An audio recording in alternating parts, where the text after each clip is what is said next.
నమస్తే సార్. నువ్వేనా కాల్ చేసింది? ఆహ్, అవునండి. చెప్పు. ఏంటి పర్సనల్గా కలవాలంటూ అంత ప్రాధాయపడ్డావు? మీతో ఆహ్, మాట్లాడాలి సార్.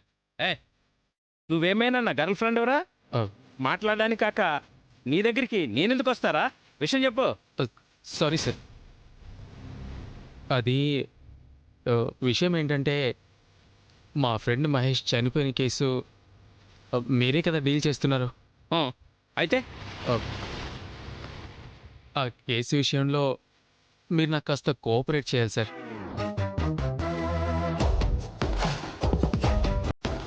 కోఆపరేట్ అంటే సరిగ్గా చెప్పు. నేను మీకు కావాల్సినంత డబ్బు ఇస్తాను సార్. నువ్వేం చెప్తే నేను అది చెయ్యాలి, అంతేనా? భలే సింక్లో ఉన్నా సార్. ఎగ్జాక్ట్లీ అలాగే చేయాలి సార్. మీరు దయచేసి తప్పుగా అనుకోవద్దు. పోలీసోడితోనే నువ్వు డైరెక్ట్గా డీల్ మాట్లాడుతున్నావంటే నువ్వెంత ఐటమ్ నా పుత్రుడివో అర్థమవుతుందిలేరా. Sorry sir. మీరు స్ట్రిక్ట్ ఆఫీసరా? లంచం ఇవ్వకపోతే భారతీయుడు సినిమాలో పెద్ద కమలాసన్ కంటే స్ట్రిక్ట్ ఆఫీసర్ని. ఓ థ్యాంక్ యూ సార్. అయితే ఇస్తే మనోళ్ళే అనమాట.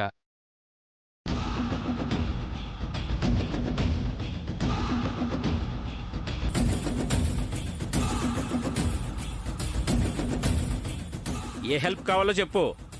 సార్ మీరు మామూలు వాళ్ళు కాదు. చెప్తాను సార్.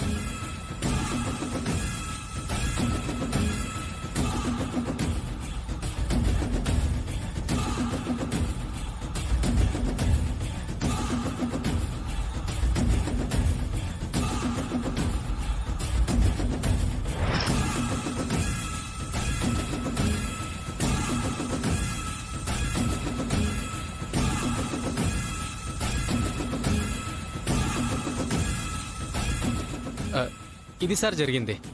కాబట్టి ఈ విషయంలో మీరు నాకు కోఆపరేట్ చేయాలి. సరే, మిగతాదంతా నేను చూసుకుంటాను. నాకు కావాల్సింది నువ్వు చూడు. Thank you sir. Thank you so much. ఈసారి షేక్ హ్యాండ్ కాదు, హ్యాండ్లో క్యాష్ ఉండాలి. ఓకేనా? తప్పకుండా సార్.